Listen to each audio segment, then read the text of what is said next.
Salut à tous, bienvenue dans la deuxième émission Les Canards sans tête. Donc ici Fabien, je suis avec Charlie. Salut Fabien. Salut Charlie. Et donc directement on va annoncer le plan de cette émission, deuxième émission. Alors premier sujet, les incivilités. Il paraît que la France est devenue championne des incivilités. Donc la France est donc en fait les Français ou ceux qui vivent en France. Deuxième sujet international, on va parler de la réforme agraire en Afrique du Sud. Et donc là, on va dire la situation des Blancs quelque part en Afrique du Sud. Troisième sujet très important, la personnalité du jour, Aldostérone, à la fois vidéaste mais aussi écrivain. Et pour la dernière partie culture, on va parler du groupe Les Brigandes. Groupe de musique plutôt variété, assez varié, hein, mais dans un registre rock, blues et variété. Facile d'accès.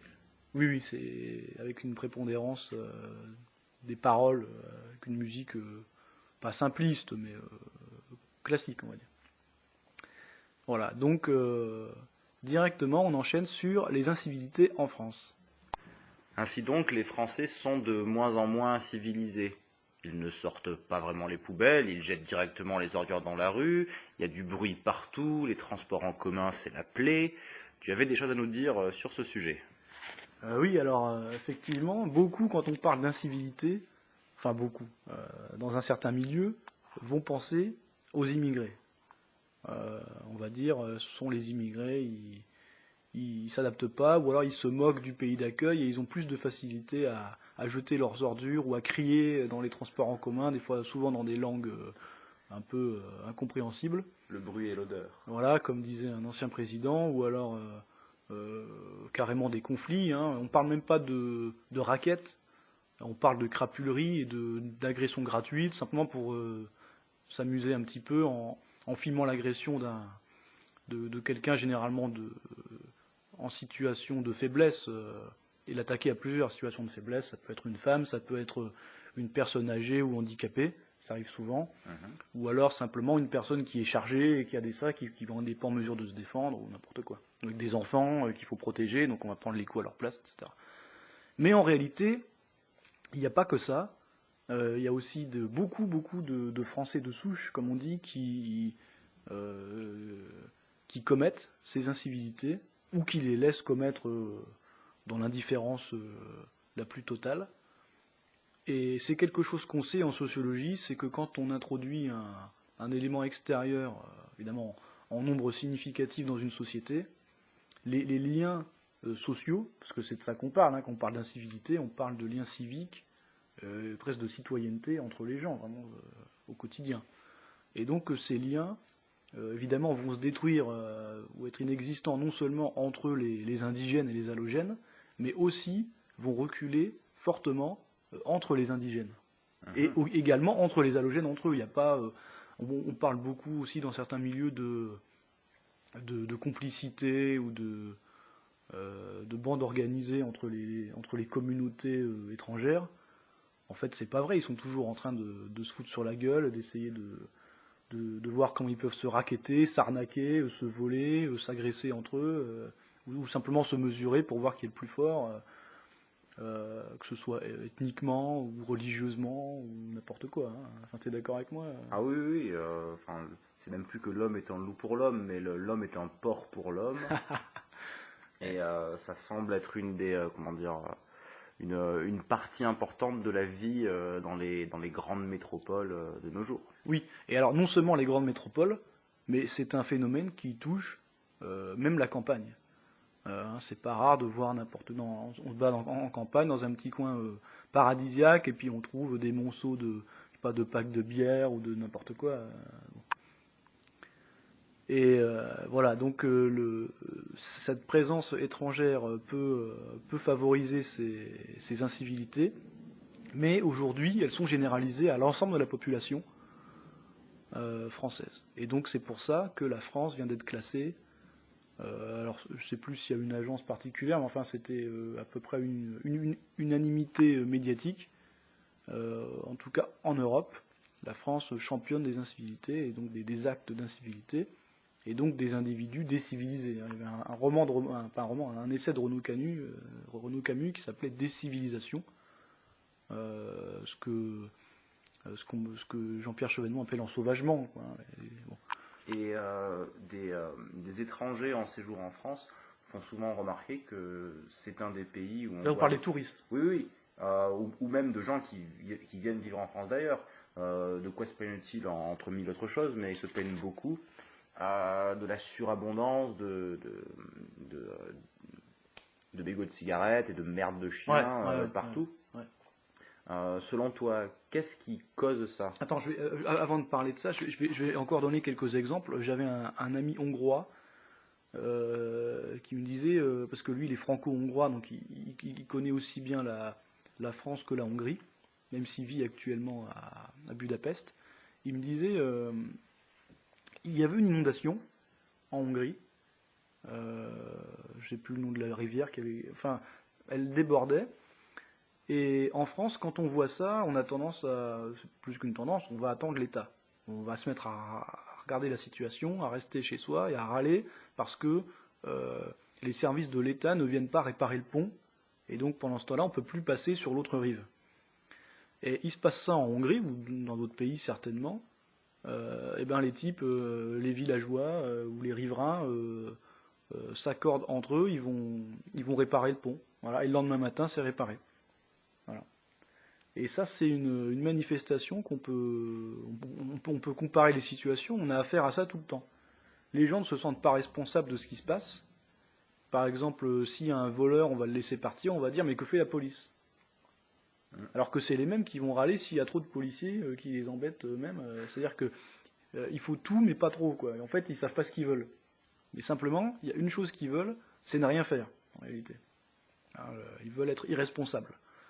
Et donc c'est pour ça qu'on peut constater maintenant des viols dans les transports en commun avec témoins. Le type va détourner la tête, il a rien vu. Ça se passe régulièrement dans le métro parisien ou dans le RER plutôt. C'est plus le RER que le métro, mais enfin quand même. Ou dans les trains, on l'a vu aussi dans même des TGV encore récemment. Donc voilà, c'est toutes ces petites incivilités qui vont jusqu'au crime. Là on parle, le viol, c'est un crime, ou pire.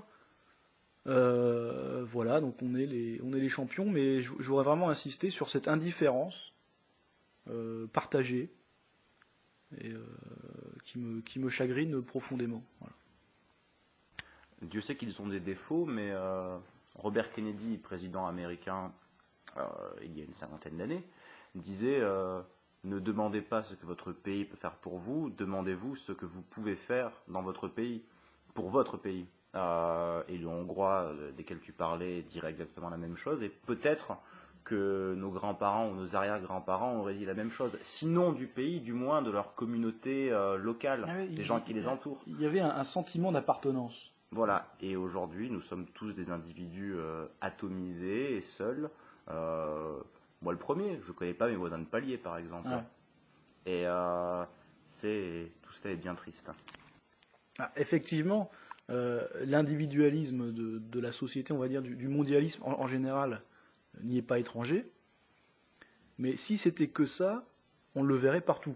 Or, c'est quand même en France que c'est particulier, et on peut même dire le contraire, dans beaucoup d'autres pays européens, c'est pas ça du tout. Et pourtant, ils subissent le même mondialisme, atomisateur, individualiste, etc. Donc il y a autre chose, et c'est peut-être tout simplement l'étatisme français, le surétatisme, qui produit cette mentalité. On est tellement habitué à être biberonné, à être pris en charge de A à Z de notre naissance à notre mort finalement, de la pouponnerie, de la maternité à l'enregistrement à l'état civil jusqu'à la mise en bière. Et là, ils viennent de faire maintenant l'école obligatoire à 3 ans pour mettre encore un peu plus de propagande dans les têtes des enfants, mais est-ce que ça créera pour autant le vivre ensemble qu'ils appellent de leur vœu? Rien n'est moins sûr. Simplement, on va se battre à 3 ans, quoi. Voilà, bon. Donc je pense que l'étatisme, le surétatisme est responsable de cette situation. Même l'Union soviétique, État totalitaire s'il en fut, semblait par pas mal d'aspects fonctionner un peu mieux que la France contemporaine, sans doute parce que ses citoyens avaient un sentiment d'appartenance à un ensemble plus grand. Tout à fait. Aujourd'hui, on en est à vouloir mettre, parce que c'est pas, je sais pas en pratique comment ça va se passer. En tout cas, dans la loi, c'est prévu maintenant, à vouloir mettre des amendes à ceux aux harceleurs, comme on appelle ça. D'ailleurs, il y a des tas de transports en commun où ils ont déjà lancé des campagnes contre le harcèlement, qui serait même plus grave que la fraude. Le harcèlement, c'est-à-dire Ouais, madame, file-moi ton 06, salope. Ah non, je ne suis pas d'accord avec ce cliché que tu fais. Le harcèlement n'a pas de couleur, il n'a pas de religion, espèce de phallocrate suprémaciste. Bon, tout le monde aura compris. Envoyez-nous vos témoignages. Alors moi, j'avais un témoignage justement du terme, la première fois que j'ai entendu ce terme d'incivilité. Incivilité et de sentiment d'insécurité. Les deux étaient liés. C'était dans un cours de CJS. Donc ça, je ne sais pas si ça existe encore maintenant, je crois pas. Ça a été renommé plusieurs fois entre-temps. À l'époque, c'était éducation civique, juridique et sociale, donc des heures d'histoire-géographie au collège qui étaient allouées à cette discipline. Donc des cours d'éducation civique, comme on dit sommairement. Et donc j'étais en classe de 5e, ça devait être donc, en 97, quoi, 97-98. On nous parlait donc des incivilités qui entraînait un sentiment d'insécurité. Aujourd'hui, j'ai pas l'impression qu'on soit vraiment sorti de ce vocabulaire. On parle encore de sentiment. Je sais pas ce que tu en penses. Tu entends encore cette expression ou pas, de sentiment d'insécurité? Bien sûr, oui. Et pas d'insécurité tout court? Oui. Bah, c'est une façon d'éloigner la chose. Quand on parle de sentiment d'insécurité, ce qui est bizarre, c'est que ça correspond... Oui, mais est-ce qu'ils peuvent encore le cacher? Ça, on est d'accord, mais... Peut-être que ça ne correspond pas à l'expérience vécue des gens qui emploient cette expression, de la classe, de la classe médiatique dans son ensemble. Ouais, des gauchistes. Voilà, oui, et d'une bonne partie des politiques. On va parler de sentiment d'insécurité qui serait d'ailleurs créé par la peur et quelque part par la haine. Voilà, et par ceux qui la propagent. C'est ça. L'immonde. Donc par les victimes, en fait, les victimes sont responsables, en fait, c'est ça. Oui, et c'est une façon de dire ce que vous ne vivez, vous ne le vivez pas, en fait. Ouais. Est-ce qu'on pourrait parler dans ce cas alors de sentiment de remplacement ou de sentiment de terrorisme, par exemple? La question est posée. Je voulais revenir aussi sur les faits divers, parce que il y a quand même un certain nombre de cette insécurité ou de ces incivilités qui ne sont pas que virtuelles ou fantasmées, elles sont réelles. Et donc elles finissent dans les journaux, souvent sous le titre un peu pompeux et vaste, qui veut rien dire, de faits divers. Et quand les journalistes, donc forcément des gauchistes, vont relater ces événements dans la presse, évidemment quand le coupable est un halogène, j'ai remarqué, non seulement ils cachent les noms, mais ça, ils le font plus trop parce qu'ils se rendent compte que c'est contre-productif. Après, on sait tout de suite de qui il s'agit quand ils le mettent pas. Donc, ils commencent à le redonner un petit peu. Oui. Mais surtout, ce que maintenant, ils le font plus par rapport en occultant le patronyme ou le prénom. Ils le font en essayant de raconter une petite histoire drôle ou sympathique ou alors très naïve. De ce qui s'est passé.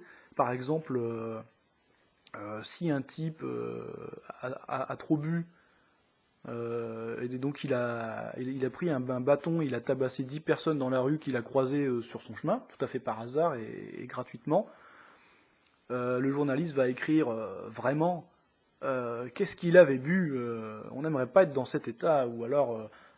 vraiment le garçon avait vraiment abusé de la bouteille, c'est-à-dire quelque chose qui n'est pas agressif pour le coupable, alors que si c'est quelqu'un d'autre qui commet la même chose, on va dire vraiment ce salaud, il a le mal en lui et c'est pas étonnant que ce soit sorti et ça aurait dû sortir avant. et Charlie. Il y a quelque chose de parallèle aux États-Unis où la journaliste Ann Coulter a un jour, il y a quelques années, exprimé sur Twitter ce qui est devenu sur Internet la loi de Coulter. C'est-à-dire que quand il y a une tuerie de masse, bon, là on dépasse le cadre de l'incivilité, Oui, oui. mais Mais ça reste fréquent aux États-Unis. voilà, quand il y a un mass murder comme ils appellent ça, elle avait dit plus les journalistes mettent du temps à révéler le nom, l'identité du coupable, plus il est probable que ce n'est pas un blanc. Ouais, c'est sûr. Alors, justement, puisque tu parles des Américains, de ce qui se passe aux États-Unis, j'ai remarqué depuis 2015 à peu près, depuis une paire d'années, que la presse française, en tout cas sur Internet, je ne sais pas si dans les illustrés ça l'est aussi, enfin, bon, est-ce que les journaux imprimés le font vraiment, mais en tout cas, ils ont tendance à relayer beaucoup, parfois c'est 3 par jour. Hein. Par exemple sur le site de Valeurs Actuelles, c'est souvent 3 ou 4 par jour, c'est quand même énorme.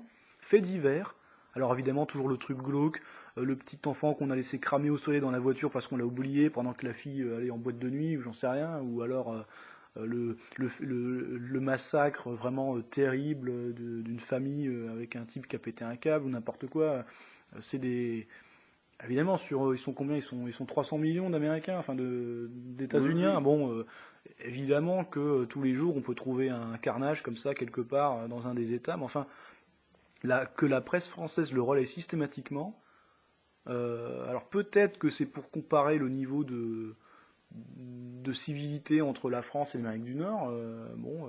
Généralement, il y a aussi un sous-entendu quand c'est avec des armes, mais ça n'est pas tout le temps, hein, loin de là. Avec un simple couteau ou à main nue, on peut faire des dégâts, mais il y a aussi, comme il y a une criminalisation des armes en France, des armes à feu, bon, dès qu'il y a une tuerie à l'arme automatique, on aime bien en parler. Mais moi, j'y voyais aussi plus politique le rapprochement, alors qui a été un peu, qui s'est rééloigné avec Trump, mais le rapprochement qui avait eu lieu à partir de 2015 sur le traité transatlantique, donc le grand marché transatlantique, et donc pour habituer finalement les Français à vivre, ils vivent déjà dans la culture américaine, hein, avec aussi bien la nourriture. On a appris il n'y a pas longtemps que le hamburger avait détrôné le jambon beurre. Hein. Ne parlons pas de la musique, des films, des séries, du vocabulaire franglais, etc. Mais aussi de ce qui se passe chez eux, de plus glauque. Voilà, bon, c'était mon interprétation. Alors on va partir maintenant en Chine, mais les Américains le font aussi. Mando. C'est de créer des scores, et là, ils appellent ça un score ou une note ou un crédit social. Qui va être attribué à chaque citoyen. C'est en fonction du nombre de likes ou Alors, il y a différentes façons de noter. Il y en a qui sont automatiques. Par exemple, parce que la Chine, c'est comme une dictature capitalo-communiste. Hein, ils ont réussi à faire un mélange assez original. Mais par exemple, si quelqu'un va gagner des points, si sur les réseaux sociaux, il va publier des articles positifs sur le régime. Bon, on ne parle pas de mauvaises opinions, parce que là, il aura des problèmes, mais disons que plutôt que de rien publier du tout, s'il publie un point positif, il pourra peut-être, ou certainement, voir augmenter son score social. Donc c'est un mélange de comportements réels.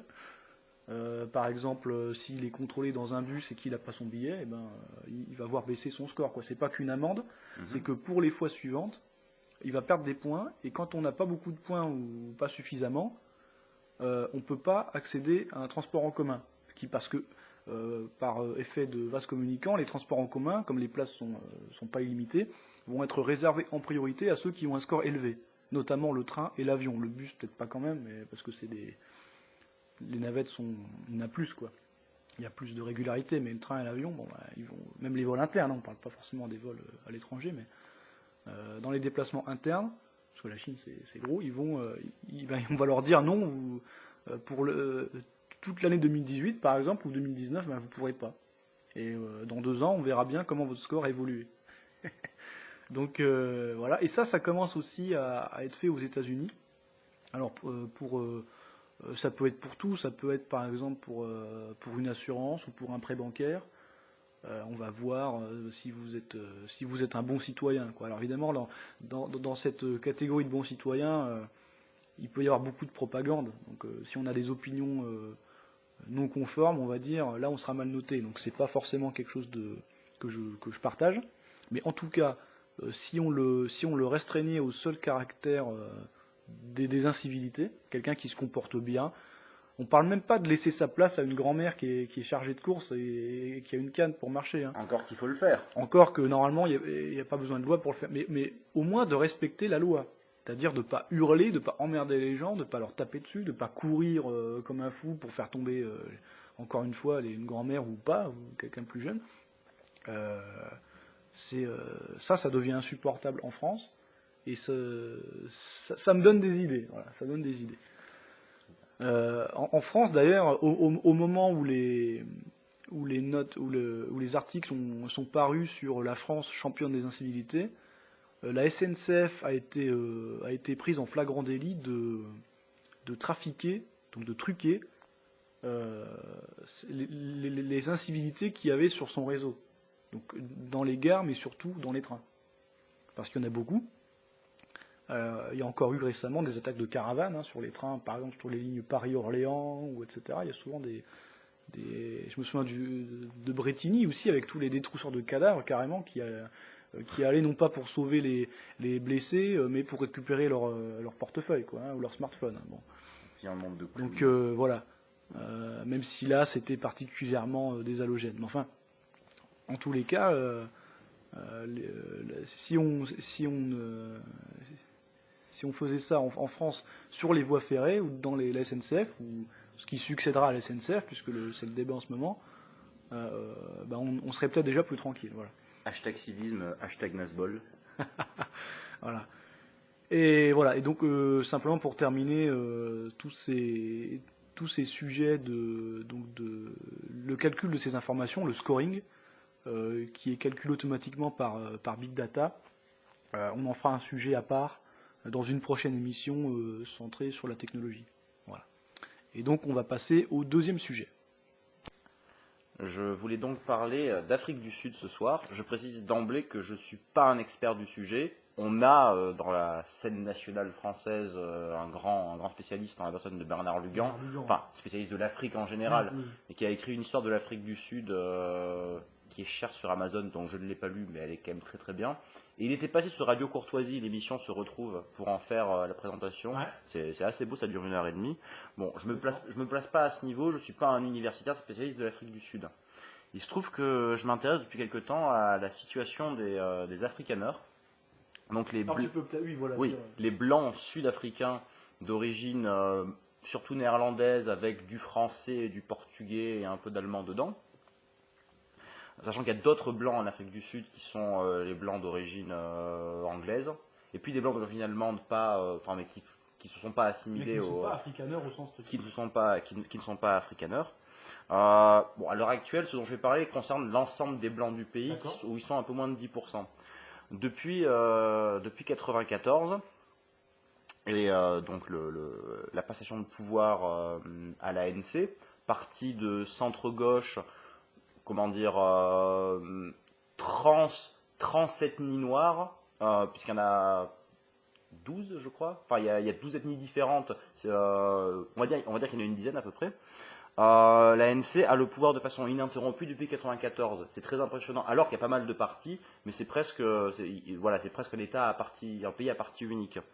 A été mise en place, donc depuis 1994, ce qu'ils appellent la politique du Black Economic Empowerment, une forme de discrimination positive sur une base raciale, qui fait qu'on engage les gens non pas pour leurs compétences, mais en priorité s'ils sont noirs, et surtout d'ailleurs des deux ethnies majoritaires qui sont les Zoulous. Oui, parce que pour nous on dit noir, mais en réalité eux ils savent bien aller dans les sous-groupes. Les Zoulous et les Xhosa. Ça fait que les Afrikaners sont souvent beaucoup sont tombés dans une pauvreté assez abjecte. Il y en a 400 000 qui vivent dans des sortes de camps. Où ils ont des habitations communes assez. Vraiment le bidonville, quoi. Voilà. À peine mieux, on va dire. Genre Soweto, des villes comme ça, en fait. Par ailleurs, les Blancs possèdent encore majoritairement les terres agricoles, qu'ils n'ont volé à personne, c'est juste que personne ne s'en occupait et qui leur appartiennent souvent, qui appartiennent à des familles depuis 8 ou 10 générations. Le nouveau président africain, Cyril Ramaphosa, membre de l'ANC lui aussi. Nouveau depuis combien de temps alors? Depuis un petit mois et demi. Le Oui, précédent, Jacob Zuma, a été obligé de partir. Il a des procès pour corruption au cul. C'est vraiment c'est un des plus grands salauds que ce pays ait connu. Et Ramaphosa essaye de redorer l'image du parti en leur promettant une loi d'expropriation des terres des Blancs sans réparation. Donc là, on tombe sans aucune honte dans le pur racisme. Voilà, non mais sans la moindre séparation. Cette loi est soutenue par le parti des Economic Freedom Fighters de Julius Malema, qui est l'extrême gauche locale, là où l'ANC, qui était à la base communiste, est quand même, se voudrait centre-gauche, excusez-moi.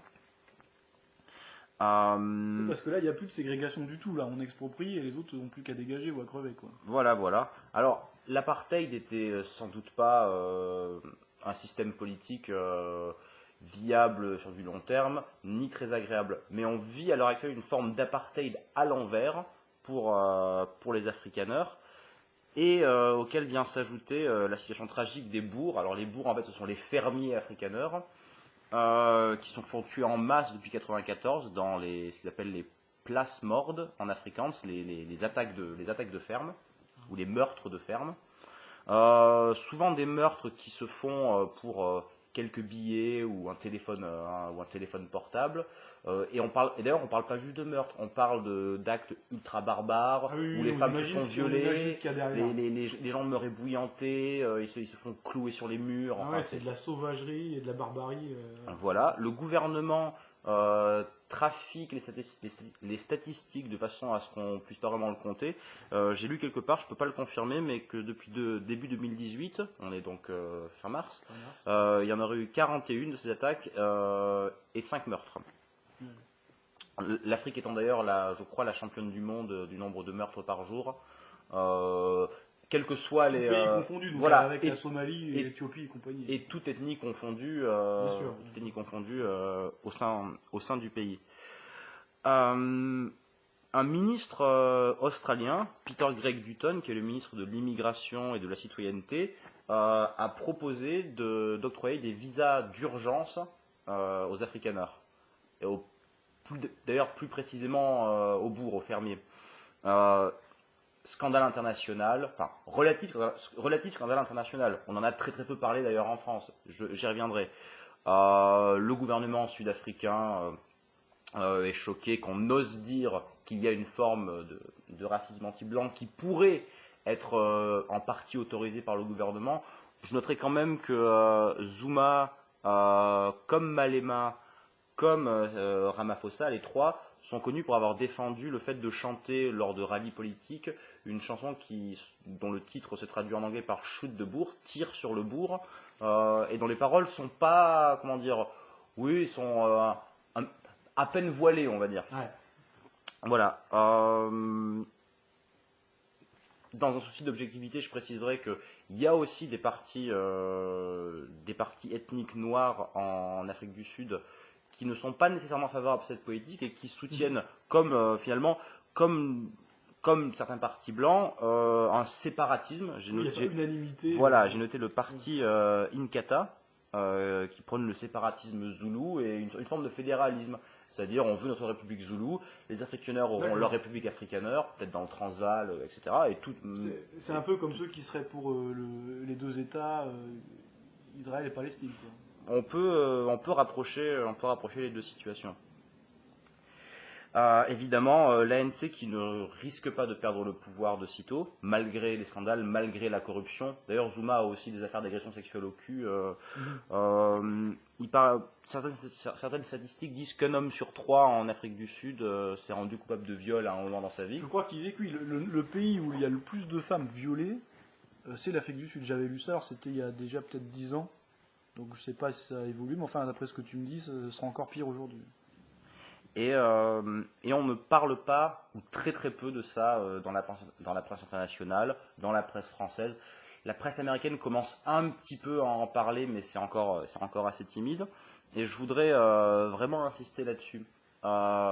Les afrikaners, contrairement à pas mal d'Européens en Afrique au cours du 19e et du 20e siècle, n'étaient pas, comment dire, étaient, on va dire, des colons, mais des colons qui sont arrivés dans un pays où il y avait plus ou moins personne. Il y avait les Khoisan, une ethnie, ils sont pas vraiment considérés comme les autres ethnies africaines, un petit peu séparées. Il y avait qu'eux qui se sont fait massacrer par les Zoulous par la suite. Mais les ethnies majoritaires noires, les Zoulous et les Globalement, la Xhosa, place était libre, quoi. voilà, non, mais les Zoulous et les Xhosa ne sont pas plus indigènes sur le territoire nord-africain que ne le sont, Que ces blancs-là. voilà, que ne le sont les blancs. Ils ont plus ou moins nulle part où aller. Je note quand même que la Géorgie en a relocalisé certains, parce que le président géorgien voulait exploiter les talents agricoles justement des bourgs. Mais du temps de Saakashvili, c'est ça voilà. Mais ce pays est leur seule maison. Et ils ne savent pas trop. Beaucoup tentent d'émigrer, pour le coup en Australie ou en Amérique. Peut-être certains tentent de revenir aux Pays-Bas, mais vous imaginez, 300-400 ans après. Bref, c'est à nouveau des racinements, ça se fait. Voilà, et nous devons être très sensibles non seulement à la situation des afrikaners, mais aussi en tirer des observations pour nous-mêmes. Voilà. Frantz Fanon avait quelque part une phrase où il disait à ses confrères noirs quand les blancs parlent des juifs, tendez l'oreille parce qu'ils parlent de vous. Et je pense qu'on pourrait retourner la phrase et dire tendez l'oreille quand on dit du mal des afrikaners, parce qu'en fait on parle de vous. Et on est les prochains sur la liste, on a bien compris. Exactement. Alors, en sachant que dans le tas des persécuteurs, il n'y a pas que des noirs de là-bas, il y a aussi des blancs, on va dire, d'extrême gauche. C'est ça? Ah oui, il y a leurs acolytes. Donc ils ont toujours les complices, traîtres. Voilà, ce sont ceux qui rendent la chose possible. Et j'ai regardé, pour préparer ce segment, un documentaire récent qu'on peut trouver sur YouTube, fait par un Suédois, qui du coup est sous-titré en anglais quand le type parle suédois, et sous-titré en suédois lors des interviews en anglais, qui s'appelle The Boer Project. Vous pouvez le trouver assez facilement. Il interviewe à plusieurs reprises des gens, dont Simon Roche, un responsable des Suidlanders, un mouvement de droite, on va dire, sud-africain, afrikaner, qui prône la préparation au survivalisme pour quand il va bien falloir survivre.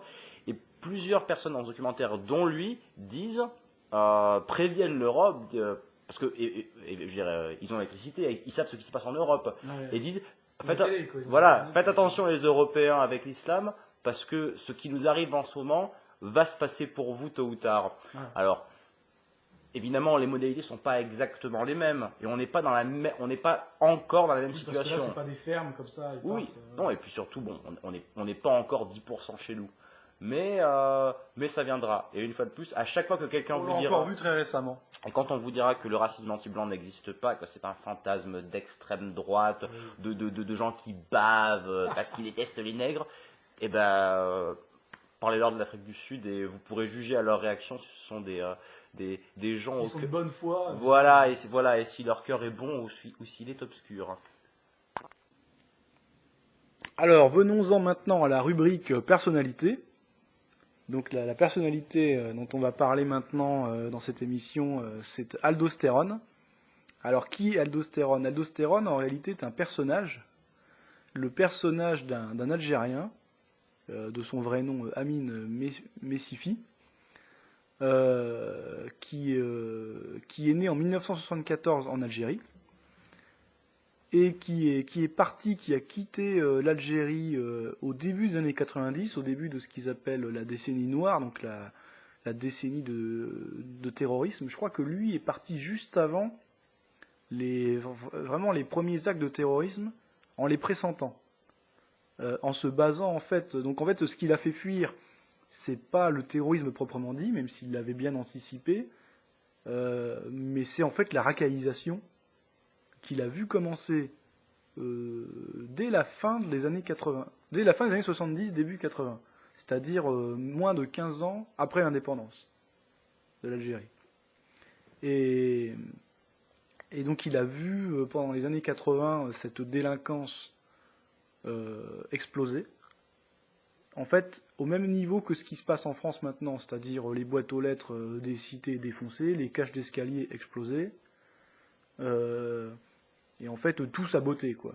Et à la fin jusqu'aux canalisations, donc avec les odeurs qui vont avec, parce qu'il ne peut plus y avoir d'évacuation des toilettes, etc. Donc il a vu ça se passer en Algérie. Il est parti en Suisse, où il a donc à cette époque il avait 17-18 ans, ou 18-19 ans. Il a fait ses études donc supérieures en Suisse, notamment donc il est sorti polytechnicien de l'école de Lausanne, de l'école polytechnique de Lausanne, où il avait une spécialisation, et ensuite il a passé d'autres diplômes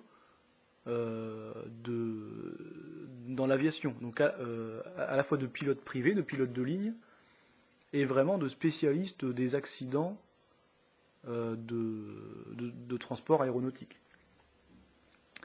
Et à la fin de ses études, évidemment, c'est en la Suisse de l'époque, donc là on est du coup on va dire fin 90, quoi, était comme en France, c'est-à-dire qu'on prend les immigrés les pires, ceux dont les Algériens même ou les pays étrangers se débarrassent, mais on n'accepte pas les bons, ou rarement.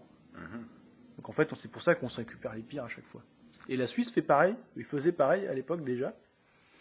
Et donc une fois qu'il a fini ses études, il pouvait facilement trouver un travail. Un polytechnicien au chômage, j'en connais pas. Mais comme il avait plus comme il avait un visa d'étudiant, et une fois qu'il a plus le statut d'étudiant, il rentre chez lui. Donc comme il voulait pas retourner en Algérie, parce que quand il est parti, il y avait que de la délinquance, mais quand il serait rentré, ça aurait été du terrorisme. Du coup, il s'est dit où je vais. Il a fait un petit tour par la France. Et finalement, il est parti en Angleterre, où il vit toujours. Donc au Royaume-Uni. Alors qu'est-ce qui fait qu'on parle de lui? Alors toi, on le connaît pour être vidéaste. Hein, donc Aldostérone, on tape sur YouTube. Alors il a plusieurs chaînes. C'est pour ça que je parlais d'Aldostérone, le personnage, et non pas de Amine, on va dire l'être humain. Parce que Aldostérone, c'est une chaîne YouTube francophone. C'est un pseudonyme plus qu'un personnage. Voilà. On ne peut pas dire qu'il joue un personnage. Oui. Alors quand je dis un pseudo, le personnage, en fait, je pense à la voiture. Oui. C'est-à-dire que quand il a dû faire sa première vidéo sous ce nom-là, donc aldostérone, qui est une molécule en fait, parce qu'il a fait aussi des études de médecine, ce brave type, c'est-à-dire qu'il a tout fait en réalité. Il a un CV. Là actuellement, il travaille dans l'informatique de haut niveau, notamment spécialisé, je crois, dans le cloud. Donc dans le stockage, enfin bon. C'est un type qui a plein de spécialités, qui est très fort techniquement dans tout ce qui touche, qui va au bout, et donc raison de plus d'ailleurs, qui est un peu bête de ne pas l'avoir gardé en Europe, mais enfin bon, là où il est passé initialement, c'est-à-dire en Suisse et en France, les Anglais sont meilleurs pour ça. Un peu comme les Américains, eux, ils ont une politique vraiment on accueille l'immigration d'un point de vue professionnel. Donc là, c'est pas la richesse pour la France ou je sais pas quoi. Là, c'est vraiment, là, c'est pas du bluff, quoi. Dans le cas des Anglais, c'est peut-être aussi facilité pour lui par le fait qu'il est algérien et que les Anglais n'ont pas le même rapport justement avec l'Algérie que la France. Par ailleurs, ils accueillent beaucoup de merde chez eux. Ils ont les Pakistanais et justement. Rencontrer des Pakistanais, vous regretterez les Algériens tout d'un coup. C'est vrai qu'il y a pire. Il y a pire. Alors, on trouve toujours pire. On peut toujours trouver pire. Mais Et donc, mais je parlais de personnage parce que il se filme à la base dans sa voiture avec des lunettes de soleil. Il l'a fait les premières fois et finalement c'est resté. Mais il a aussi d'autres chaînes YouTube où il parle pas sous le nom d'aldostérone et qui sont en arabe, parce que il parle. Et donc c'est ça qui est intéressant dans le personnage d'aldostérone, c'est qu'il parle dans ses vidéos en français, il s'adresse aux Français. Il s'adresse même pas aux Anglais, là où il vit pourtant depuis plus de 15 ans et où il compte rester. Et en tout cas, surtout pas venir en France. Il a encore dit récemment qu'il était hors de question pour lui de revenir en France. Ça l'intéressait pas. Mais pourtant, le sort de la France l'intéresse quand même.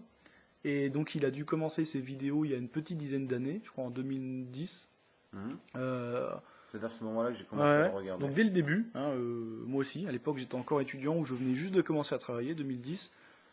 Il était c'est lui qui avait parlé le premier de la Agra, c'est-à-dire ce concept arabe, en fait maghrébin, même si je pense pas qu'on trouve ça chez les vrais Arabes du Moyen-Orient, c'est un truc de maghrébin ça. De demander une cigarette et de préférence à quelqu'un qui fume pas pour avoir un prétexte pour le passer à tabac justement s'il en a pas.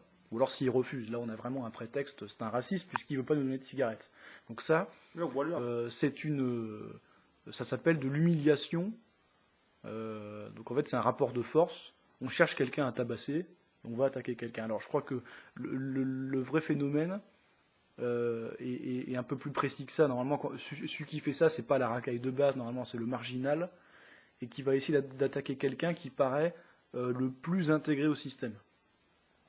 Mais bon, maintenant, ça s'est tellement généralisé que ça n'a plus beaucoup de sens, oui. À noter que l'extrême gauche et une partie des milieux autour des indigènes de la République reprennent le concept de la Agra, mais pour dire qu'en fait, c'est l'État français qui fait la Agra aux fiers combattants de la liberté.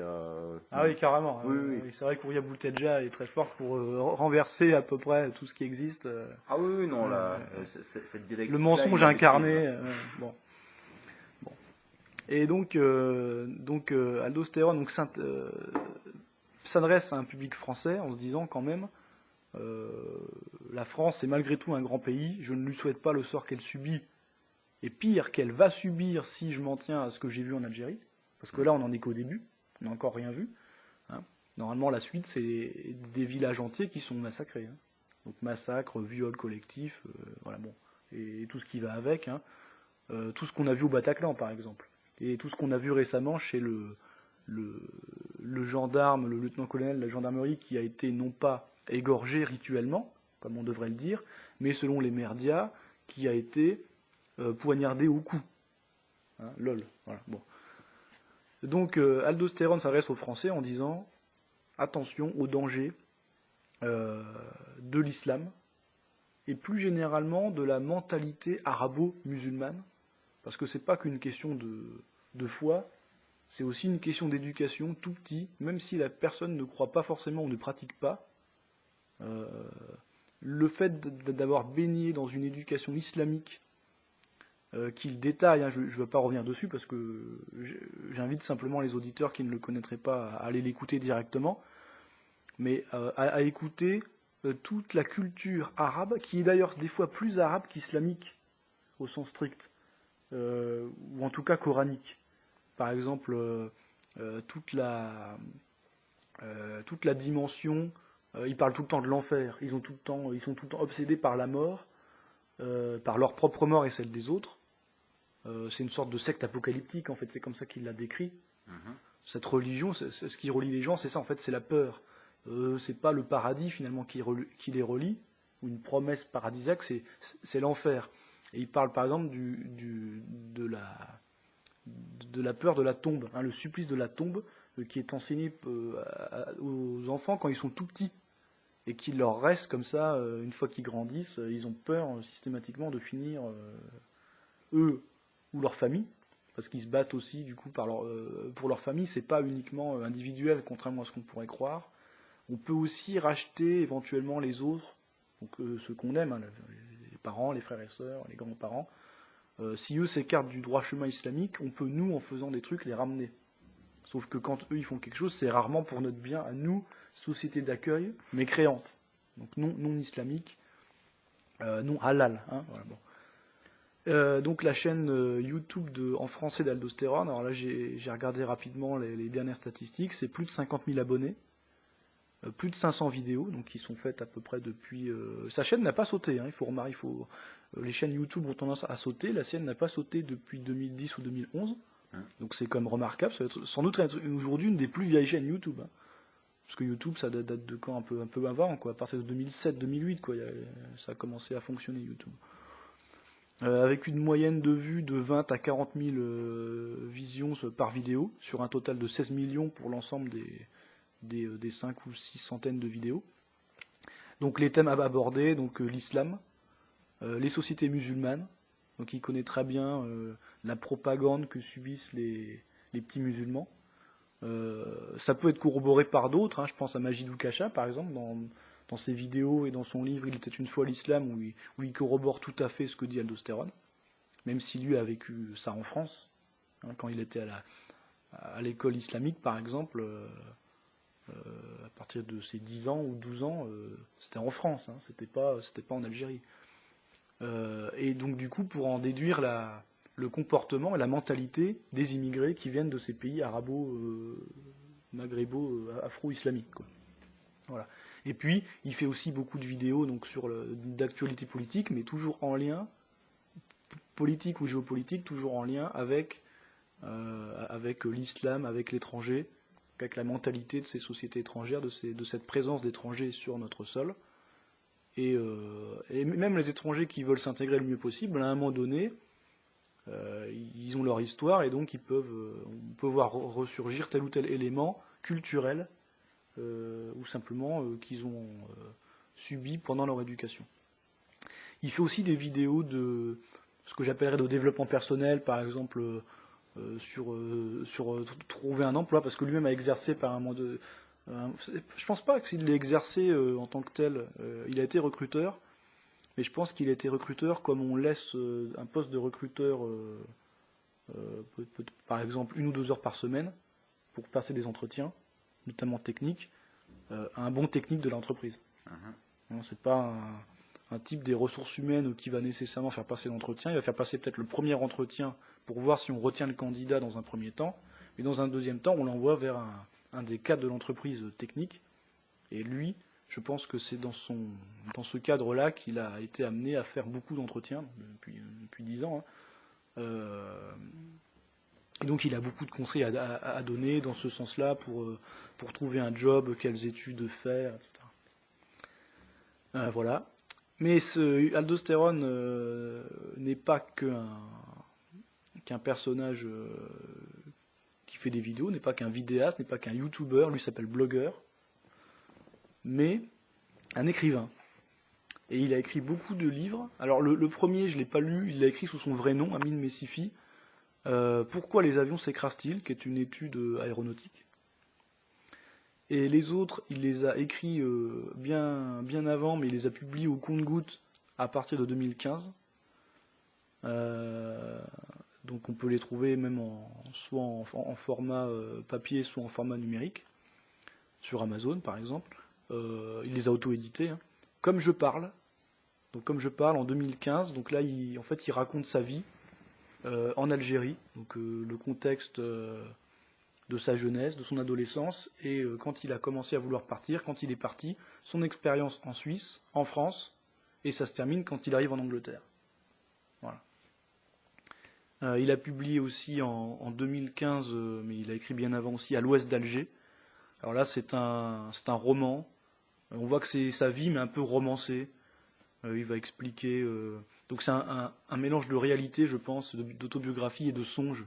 Je pense que tout n'est pas nécessairement arrivé, tout n'est pas forcément vrai, mais il y a un mélange comme ça entre son vécu, entre ce qu'il aurait voulu vivre peut-être, etc. Donc une petite romance qui se passe donc à Mostaganem, là d'où il vient, à l'ouest d'Alger, que j'ai pour ma part pas beaucoup aimé. Voilà, peut-être que quelqu'un qui connaît bien l'Algérie sera plus sensible peut-être que moi à cet ouvrage. Il a écrit en 2016 une étude assez intéressante, Laisser couler le Titanic, où il revient sur le naufrage donc, de ce paquebot, où il explique en fait que, à partir d'une enquête qu'il a menée et qui m'a l'air assez approfondie, que ce serait en fait à la base une arnaque à l'assurance qui a mal tourné. Et au lieu simplement d'avoir un problème, ils ont perdu tout le monde. Donc, mais ça, c'était pas prévu. Mais quand on organise un accident, et après, tout est possible. Et surtout quand c'est la première traversée, puisque c'était pour la première traversée du Titanic, et qu'on est dans des zones quand même dangereuses avec ces icebergs. Voilà. Et il a publié plus récemment, fin 2017, un roman, 11 septembre à Paris. Alors le sous-titre c'est l'équipe du 11 septembre remet ça, et cette fois ça se passe à Paris, quoi. Voilà. Donc préparez-vous. Alors là c'est un peu théorie du complot si on veut, puisque il part du principe dès le premier chapitre que le 11 septembre a été fomenté par le gouvernement américain notamment. Non seulement laissé faire, mais carrément fomenté. Et que ces gens remettent ça.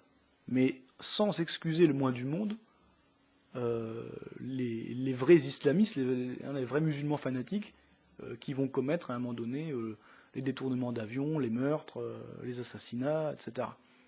C'est pas une excuse, hein, c'est simplement pour dire qu'ils sont instrumentalisés à un haut niveau.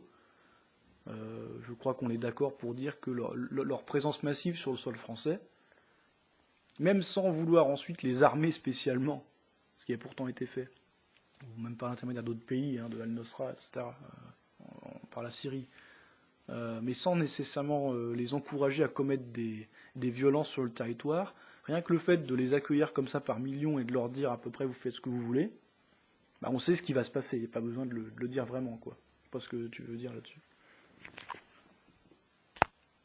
Ce serait comme le Titanic en fait. Ils pensent, donc les pouvoirs qui organisent cette immigration notamment pensent pouvoir contrôler la chose, comme le Titanic, mais en réalité ils peuvent pas. Et c'est le naufrage. Et le naufrage de la France et du peuple français ou européen globalement. Ils jouent aux apprentis sorciers et j'aimerais croire que le jour où ça va leur péter à la figure, ce sont eux qui mangeront le plus, mais je pense que le petit peuple mangera avant. Ben oui, ils ont les moyens de se défendre. Hein. J'ai pas grand chose à rajouter sur tout ce que tu as dit sur Aldostérone. Il m'arrive, j'ai pas le temps de regarder toutes ces vidéos parce qu'en plus il est très prolifique. Voilà, il est très prolifique. Mais c'est vrai que depuis des années, tous les mois, tous les 2 mois, je me dis tiens, c'est un plaisir de l'écouter. Ah, c'est peut-être un des types les plus intelligents, je dirais, que je connaisse ou que je connaisse pas en l'occurrence, puisque je l'ai jamais rencontré. Mais il est abordable. J'avais échangé quelques SMS avec lui il y a 2 ou 3 ans. En plus, il avait répondu. Alors, pas grand-chose, mais voilà, c'est... Non, il a l'air affable. Et pourtant, c'est un type qui a une puissance de travail phénoménale. Et voilà, une mémoire extraordinaire, une énorme puissance de travail, une très grande gentillesse. Là, en ce moment, il y a son enfant qui vient de naître, son deuxième enfant, parce que le premier était quasiment mort-né. Donc c'était un grand drame aussi dans sa vie personnelle, mais là, je crois qu'il a une fille là, qui vient de naître, qui s'appelle Grace. Voilà, Grace donc en français, donc évidemment il va peut-être faire un peu moins de vidéos maintenant qu'il est jeune papa, mais voilà, en tout cas on lui souhaite le meilleur. Voilà, congrats Aldo. Ce qui est paradoxal, c'est que ce ne sont pas vraiment des islamistes qui lui cherchent des doigts ou qui l'attaquent. On a en ce moment un gérant de cybercafé polynésien qui attaque un petit peu tout le monde et qui l'accuse d'être un musulman chiite qui travaillerait pour El Famoso complot duodécimain qui veut tous nous convertir. C'est ça, un crypto-islamiste. Voilà, la théorie du 12e imam. C'est tellement drôle. Voilà. On n'a pas grand chose à dire, mais il n'est pas le seul. Voilà. Pas le seul. Il y a aussi des grands intellectuels de riposte laïque qui sont arrivés à la même conclusion. Que c'était un agent chiite iranien. Voilà, bon, c'est rien que de le dire, c'est tordant, quoi. Et en fait, cette théorie, initialement, moi je l'ai vue chez une compatriote à Aldostérone, parce que on peut pas mettre 2 Algériens dans la même pièce sans qu'ils s'entretuent, hein, c'est quand même bien, faut quand même l'admettre. Hein. Et donc, il s'agit, alors on connaît pas son nom, elle le cache, il s'agit d'Aquila, d'ailleurs qui est maintenant marié à ce fameux gérant de cybercafé, et qui a été édité par lui pour un livre qui est sorti en 2016 qui s'appelle Pour un monde sans islam, dans lequel elle raconte aussi son expérience. Alors elle est un peu plus âgée, elle doit avoir 4 ans de plus, elle doit être née en 70. Et surtout, elle a quitté l'Algérie bien plus tard. Elle a vécu en fait, elle a vécu la décennie noire en Algérie, et elle l'a quitté qu'à la fin du terrorisme, au début des années 2000.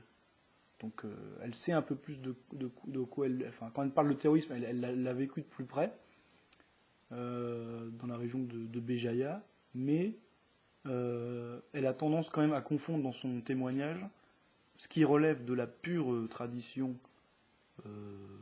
kabilo-berbère d'Afrique du Nord, simplement, des montagnes d'Afrique du Nord, avec la vraie tradition arabo-islamique.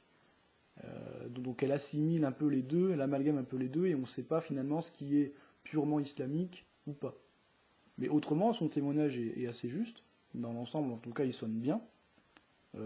D'ailleurs, il est aussi, même si c'est le point de vue d'une femme en plus, mais sur le reste, il est souvent corroboré par, encore une fois, Aldostérone, Majidou Kachad et ce genre de témoins. Mais au niveau Internet, au niveau vidéo, elle ne doit pas souffrir la concurrence, et donc elle ne peut pas s'empêcher d'attaquer Aldostérone à tout bout de champ, et c'est fatigant. Voilà. Et nous pourrons conclure, je pense, ce segment sur Aldostérone en disant que la jalousie est la passion des médiocres. Alors justement, en parlant de polémique, pour notre 4e sujet, le groupe Les Brigandes, elles aussi, on pourrait dire eux aussi, parce que malgré le nom, il n'y a pas que des femmes, sont attaquées, à mon avis assez injustement, par toujours quelques groupuscules mal intentionnés, souvent hypocrites. Mais bon, déjà, peut-être avant de partir sur ça, on va déjà présenter qui sont les Brigandes. Quand je vois flotter le drapeau de la France dans l'or et l'azur, mon cœur revit. Par les temps de peine renaît l'espérance.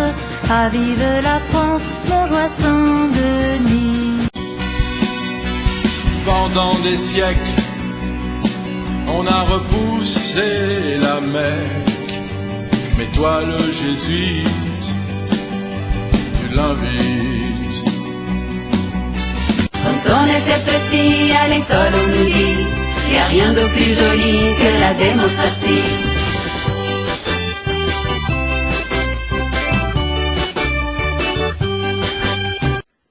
Donc c'est un groupe de musique qui est né du parolier Joël Labruyère en 2015. Alors Joël Labruyère, on est obligé de l'introduire, hein, il est présenté comme un gourou. Donc le gourou, en hindou, c'est le guide. Donc celui qui va guider on va dire les âmes, les personnes. Ses disciples. Voilà. Et donc il va avoir des disciples. Et donc on l'accuse de dérive sectaire.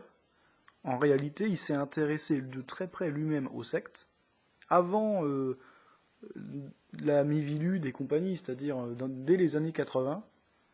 Et il s'était tellement attaqué aux sectes qu'il avait dénoncé en fait le massacre de l'ordre du Temple solaire, donc ce groupe millénariste, dont on avait dit qu'il avait organisé un suicide collectif de ses membres. Hein, c'était un carnage, un vrai carnage.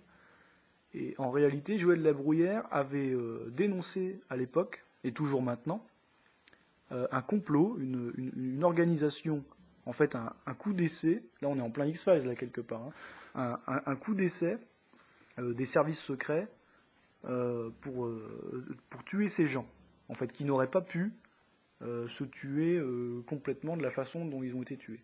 Il y avait forcément une participation extérieure qui aurait été, selon Labruyère, des services secrets français dirigés par Charles Pasqua, des services secrets ou du ministère de l'Intérieur. Bon.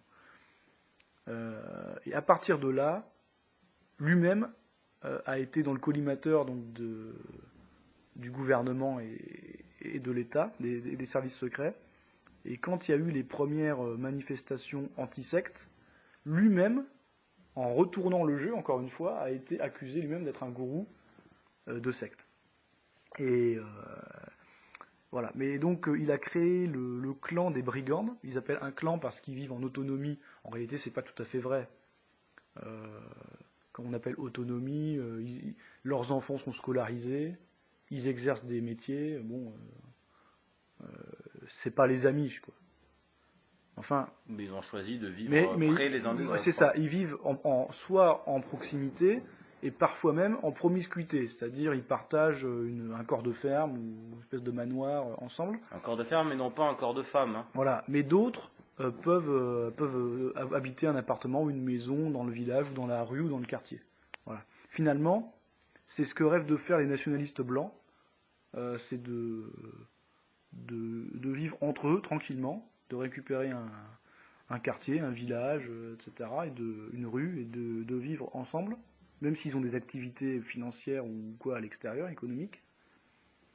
Mais ils vont les critiquer, eux, parce qu'ils le font vraiment, alors que les autres n'en sont que appellent à faire ça, mais n'ont pas vraiment les couilles de le faire. Et à mon avis, c'est de la pure jalousie, ceux qui critiquent. Donc, les Brigandes, du coup, sont un groupe de musique donc, dont Joël Labruyère rédige les paroles, même s'il peut y avoir peut-être des influences aussi qui émanent des membres du groupe, des musiciens et des choristes. Ils ont d'ailleurs plusieurs groupes. À la base, ils se sont fait connaître ils jouaient ensemble, parce qu'il y en a beaucoup qui ils ont pas appris la musique sur le tas pour jouer. Ce sont déjà des musiciens professionnels, souvent, ou amateurs en tous les cas, qui savent jouer d'un instrument depuis longtemps. Et donc, ils ont eu d'autres groupes de jazz notamment et de blues. Et là, avec les Salvetoises et les Brigandes, donc les Brigandes étant politisées et les Salvetoises un peu moins, ils font en fait de la variété, de la chanson française, un petit peu de rock, un petit peu des fois c'est un peu bluesy, un peu jazzy, mais bon ça reste de la chanson française en fait au sens large. Voilà. Je sais pas si tu connais quelques chansons, Charlie, tu écoutes un petit peu ou... J'ai le souvenir d'une chanson sur la franc-maçonnerie qui avait un clip assez drôle. Oui, bah, il faut dire qu'ils réalisent leurs clips aussi de manière très détaillée, avec les costumes et tout. Et j'écoute pas des masses les Brigandes, mais j'apprécie beaucoup l'initiative, dans le sens où souvent la musique militante des deux bords a tendance à occuper à être dans des genres musicaux qui peuvent être assez appréciables, mais assez violent, assez oui, puis, testostéroné. Quand on part d'un principe militant, c'est souvent mauvais, il faut le dire. Voilà. Et voilà, avec tout l'amour que je peux avoir pour Peste Noire, c'est quand même bien qu'il y ait des artistes qui portent un message positif, nationaliste, identitaire. Avec un style grand public. Voilà, avec un style grand public. Et sans être un grand amateur des Brigandes, je trouve qu'elles ont des jolies voix, il y a des jolies mélodies, et ce qu'elles font est musicalement une bonne instrumentation très, aussi. très honorable. Il faudrait que je m'y penche un petit peu plus. D'accord. Et alors ils sont très prolifiques, hein, tu auras beaucoup d'occasions d'écouter. Ils ont quand même réalisé 6 CD depuis 2015. Donc c'est vraiment très très prolifique avec le dernier que je n'ai pas encore écouté, il est sorti très récemment, il y a une paire de semaines. Et les thèmes tournent autour de l'ésotérisme. Alors de l'ésotérisme, on va dire au niveau politique, au niveau occultiste avec la franc-maçonnerie, au niveau métaphysique, au niveau biblique, etc. Et on voit vraiment que ils sont attaqués d'ailleurs aussi bien par on va dire des catholiques traditionnalistes que des païens ou quoi, parce qu'ils sont jamais justes pour les autres, parce que ils sont dans une pas de syncrétisme, je dirais pas ça, mais un petit peu guénonien, quoi. Ils ont essayé de saisir d'éclectisme, sinon de syncrétisme. Ouais, c'est-à-dire qu'ils ont essayé de prendre en compte le symbolisme de chaque religion, de chaque tradition, pour être encore plus large, et à en retirer ce qu'il y avait de commun. Et donc, avec l'exotérisme, donc avec la forme extérieure, ils s'arrangent, et ils prennent tout tant que ça correspond au cœur qui, lui, est semblable. En tout cas pour eux. Et qui est souvent vrai. Les messages authentiques sont souvent les mêmes, aussi bien dans le christianisme du Christ originel, des catacombes, on va dire, et puis l'hindouisme, par exemple, ou le bouddhisme, mais pas mal compris, comme peuvent le faire les orientalistes ou les historiens des religions. On pourra faire peut-être une émission plus tard là-dessus. Bon. Et donc tous ces thèmes ésotériques, politiques, avec l'identité. Identité non seulement française, mais européenne. Et quand on dit européenne, c'est pas européenne strictement, c'est européenne tout. Et donc y compris le Pays Basque ou le sud-ouest de la France où ils vivent, que la Bretagne, n'importe quoi. Je crois que la première musique avec laquelle ils se sont fait connaître, c'était sur l'air de Trimartolote, quoi, quasiment, une petite chanson celtique qui a été censurée d'ailleurs sur YouTube la première fois, qu'ils ont réenregistré pour qu'elle ne saute pas. Et à partir de là, de vraiment 2015, ils ont enchaîné les enregistrements, à la fois des chansons en studio, des clips, où ils font leurs propres costumes, ils ont des couturiers, des couturières, etc., qui font un gros travail. Et on les arrête plus. Et ils vont d'ailleurs sortir leur premier DVD en concert, live, un long concert, qui a été réalisé la semaine dernière, je crois. Les Brigandes sont l'objet de pas mal de polémiques en ce moment, des polémiques qui sont souvent créées par les gens qui se déclarent leurs adversaires. Et j'aimerais, en cette fin d'émission, adresser un petit message s'ils écoutent, à ceux qui les créent et à ceux qui les soutiennent, ces polémiques, notamment venant de certains milieux catholiques. Apprenez à savoir où taper, parce que finalement, en générant une sorte de soap opéra autour des Brigandes, vous ne faites pas du bien à la cause. Il y a même besoin de diviser pour mieux régner, c'est-à-dire voilà, vous nous divisez pour rien, pour du vent. Oui, si on n'aime pas, ce qui est tout à fait un droit, il suffit de les laisser faire ce qu'ils veulent, voilà, tout simplement. Ils ont déjà l'État contre eux. Alors, en ce moment, il y a une vraie propagande dans la presse contre eux. On a essayé de leur mettre récemment un meurtre sur le dos en disant qu'une femme qui était morte il y a 7 ou 8 ans et qui avait fait partie d'un ancien groupe de Joël Labrouillère en Belgique était morte parce qu'elle était laissée sans soins, alors qu'elle était atteinte d'un cancer et que c'était visiblement son choix de ne pas de l'accepter. D'ailleurs, de toute façon, il y a des tas de gens qui meurent d'un cancer, même en se faisant soigner, en subissant des sévices quasiment chimiothérapiques ou autres. Elle était dans un état d'esprit où elle ne voulait pas ça.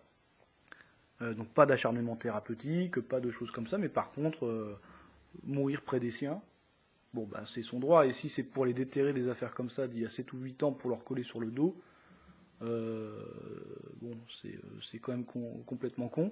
Et on notera que certains autres journaux ont fait pire, comme Rivarol, qui va déterrer les sources de fiches de police données à l'extrême gauche. Je pense notamment au Nouvel Observateur, pour ensuite les rebalancer dans la presse nationaliste. Bon, c'est pas très classe. C'est pas très classe, surtout quand en plus c'est un ramassis de conneries, parce que à la limite reprendre une source, ok, mais au moins la vérifier, quoi, ou la recouper. Bon, je pense que tu es d'accord avec ça. Oui, et c'est un peu un paradoxe puisqu'on a commencé notre émission en parlant d'individualisme, que cette même société hyper individualiste est celle où on laisse pas des gens qui ne font du mal à personne faire ce qu'ils ont envie de faire dans leur coin. Ah oui, on n'est pas du tout épargné par ce phénomène. C'est pas parce que on est nationaliste, on va dire au sens large, qu'on est épargné par les petites mesquineries, voire les saloperies, les petites mesquineries aux grosses saloperies des uns et des autres, notamment quand derrière il y a des rancœurs. Et en fait, tous les problèmes de ce type-là, parce que évidemment, Joël Labrouillère s'est expliqué lui-même en vidéo. Il suffit de taper son nom sur Internet et de le suivre sur son site, le site des Brigandes. À la base de ça, il y a des histoires de femmes. Donc, par exemple, une ancienne amante est conduite qui va ensuite aller se répandre dans la presse en balançant plein de bêtises, quoi. C'est de ce niveau-là, vraiment. C'est-à-dire On en revient toujours à ça, quelque part, hein, quand il y a des gros problèmes. Bon, c'est des jalousies entre femmes, hein, en fait. Voilà. Et je voulais signaler aussi que les brigandes, en tout cas donc le clan au sens large des brigandes, n'ont pas fait que de la musique, mais éditent aussi des brochures sur des thèmes qu'on retrouve évidemment dans leurs chansons, contre la drogue, contre la légalisation, par exemple, du hashish, contre la télévision, contre la culture où on met la télévision dans tous les foyers, même pendant les heures de repas, contre les jésuites. Là, quand on pense à Bergoglio, voilà, bon, ça prend son sens. Contre, il y en a une dernière qui a été faite. Ah oui, où ils ont repris, parce que Joël Labruyère doit être un grand peut-être pas un disciple, mais en tout cas un lecteur, un grand lecteur de toutes les, on va dire, de toutes les théories ou de toutes les thèses de technophobes, anti-techniques. Parmi lesquels le plus connu, une abombeur, hein, Théodore Kaczynski, mais avec les réflexions philosophiques de Jacques Ellul, de Ivan Illich, de Bernard Charbonneau, de Pentti-Linkola, enfin de tous ces types. Qui est-ce qu'on a en France comme grands écrivains comme ça technophobes? On a James Emprunt et puis Baudouin de Bodina. On ne peut que conseiller de les lire. Oui. Ceci conclut donc cette deuxième fournée. On espère que ça vous a plu et nous reviendrons. Car les canards sans tête.